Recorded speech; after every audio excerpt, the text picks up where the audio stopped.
السلام علیکم ورحمۃ اللہ وبرکاتہ۔ آج ہم بات کریں گے نظر بد کی، جس کو ہم عام زبان میں بری نظر کا لگنا بھی کہتے ہیں۔ یہ ایک ایسا ٹاپک ہے جس میں اکثریت یا تو غلط فہمی کا شکار ہے یا پھر اس کو اس کی نالج ہی نہیں ہے، یا اگر نالج ہے بھی تو آدھی ادھوری۔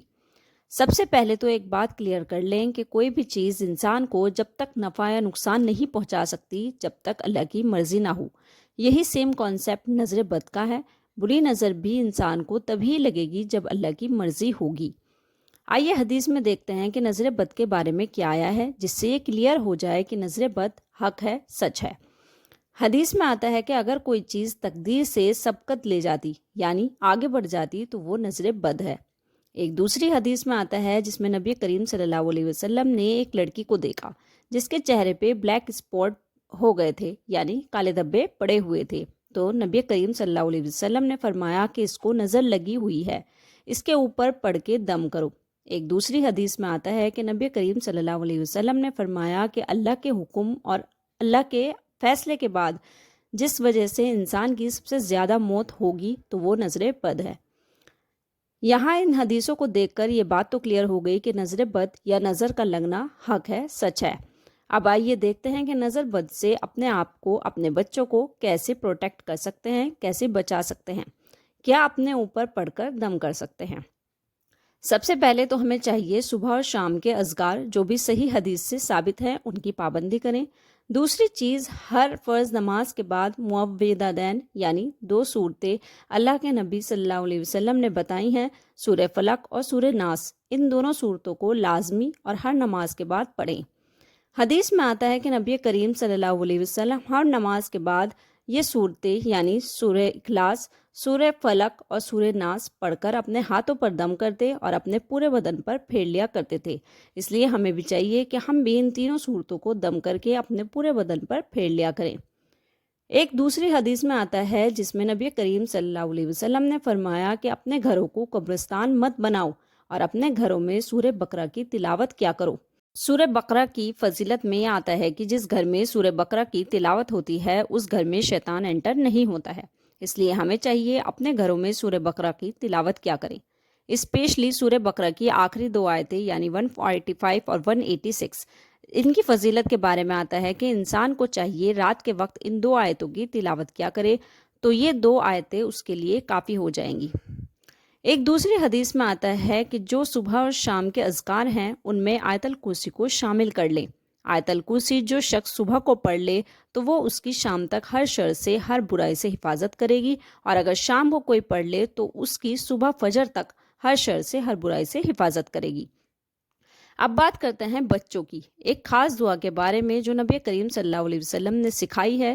ایک حدیث میں آتا ہے کہ ایک مرتبہ حضرت حسن رضی اللہ عنہ اور حضرت حسین رضی اللہ عنہ جو کہ آپ کے نواسے ہیں بیمار پڑ گئے، تو آپ صلی اللہ علیہ وسلم بہت پریشان تھے، تو جبرائیل علیہ السلام آئے اور آپ صلی اللہ علیہ وسلم سے پوچھا کہ اے اللہ کے نبی، آپ پریشان کیوں بیٹھے ہیں؟ تو آپ صلی اللہ علیہ وسلم نے فرمایا کہ میرے دونوں نواسے بیمار ہیں۔ تو جبرائیل علیہ السلام نے فرمایا کہ آپ ان پر وہ پڑھ کر دم کریں جو ابراہیم علیہ السلام اپنے دونوں بیٹے یعنی اسماعیل علیہ السلام اور اسحاق علیہ السلام کے اوپر پڑھ کر دم کیا کرتے تھے۔ پھر جبرائیل علیہ السلام نے وہ دعا بتائی جس کے کلمات کچھ اس طرح ہیں: اعوذ بکلمات اللہ التامہ من کل شیطان وہمہ ومن کل عین لامہ۔ یہ دعا خاص طور پر بچوں کے لیے ہے، اس لیے اپنے بچوں پہ صبح شام یہ دعا پڑھ کر دم کیا کریں، انشاءاللہ وہ بری نظر سے محفوظ رہیں گے۔ یہ بات ہوئی بری نظر سے پروٹیکشن کی، یعنی بری نظر سے کیسے بچا جا سکتا ہے اس کی۔ اور اب جانتے ہیں کہ اگر ہمیں پتہ ہو کس کی نظر لگی ہے تو ہمیں کیا کرنا چاہیے۔ نبی کریم صلی اللہ علیہ وسلم کی ایک حدیث ہے جس میں ایک صحابی نہا رہے تھے اور ایک دوسرے صحابی کا وہاں سے گزر ہوا، اور جو صحابی وہاں سے گزر رہے تھے ان کی نظر ان نہاتے ہوئے صحابی کی اسکن کے اوپر پڑ گئی۔ ان کے منہ سے یہ الفاظ نکل گئے کہ کیا ہی خوبصورت جلد ہے، اسکن ہے، ایسی تو میں نے پہلے کبھی نہیں دیکھی، ایسی تو کنواری لڑکیوں کی بھی نہیں ہوتی ہے۔ تو وہ جو صحابی تھے جو نہا رہے تھے وہ وہیں پر گر گئے، تو لوگ ان کو اٹھا کر نبی کریم صلی اللہ علیہ وسلم کے پاس لے گئے اور کہا کہ اے اللہ کے نبی، آپ ہی ان کو دیکھو، ان کو کیا ہوا ہے۔ تو نبی کریم صلی اللہ علیہ وسلم نے فرمایا کیا تم میں سے کوئی گواہ ہے کہ ان کو کیا ہوا ہے؟ تو سب لوگوں نے کہا کہ ہاں اللہ کے نبی، ایک فلاں صحابی وہاں سے گزر رہے تھے، ان کی ہی نظر ان کو لگی ہے۔ تو نبی کریم صلی اللہ علیہ وسلم نے فرمایا کہ تم ایسی حرکت کیوں کرتے ہو کہ اپنے بھائی کا قتل کرنا چاہتے ہو، کیونکہ نظر بد ایک ایسی چیز ہے کہ اگر کسی کو یہ لگ جائے تو اس پر موت تک طاری ہو سکتی ہے۔ پھر آپ صلی اللہ علیہ وسلم نے فرمایا کہ اگر کسی کو اپنے بھائی کی کوئی چیز اچھی لگے تو برکت کی دعا کیا کریں، یعنی بارک اللہ کہا کریں۔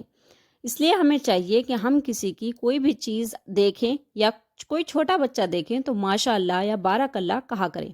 تو پھر آپ صلی اللہ علیہ وسلم نے جن صحابی کی نظر لگی تھی ان سے وضو کرائی اور اس پانی کو اکٹھا کر جن صحابی کو نظر لگی تھی ان کے سر کے اوپر اور ان کے پورے بدن پہ ڈال دیا، یعنی ان کو غسل کرا دیا اور وہ صحابی ٹھیک ہو گئے۔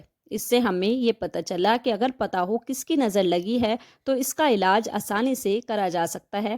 جن کی نظر لگی ہو ان کو وضو کرائیں اور جس کو نظر لگی ہو ان کے سر کے اوپر اور پورے بدن پہ اس پانی کو پھیر دیا جائے، تو اس طرح نظر بد سے وہ نجات پا جائے گا۔ تو یہ چند پوائنٹس سے نظر بد کو لے کر کہ نظر بد کیا ہے، نظر بد سے کیسے بچ سکتے ہیں، اور اگر پتہ ہو کہ کس کی نظر لگی ہے تو اس سے کیسے نجات پا سکتے ہیں۔ اللہ تعالیٰ سے دعا ہے کہ اللہ ہمیں ہر طرح کی برائی سے، ہر طرح کی بد نظر سے محفوظ رکھے۔ وجزاک اللہ خیر۔ السلام علیکم ورحمۃ اللہ وبرکاتہ۔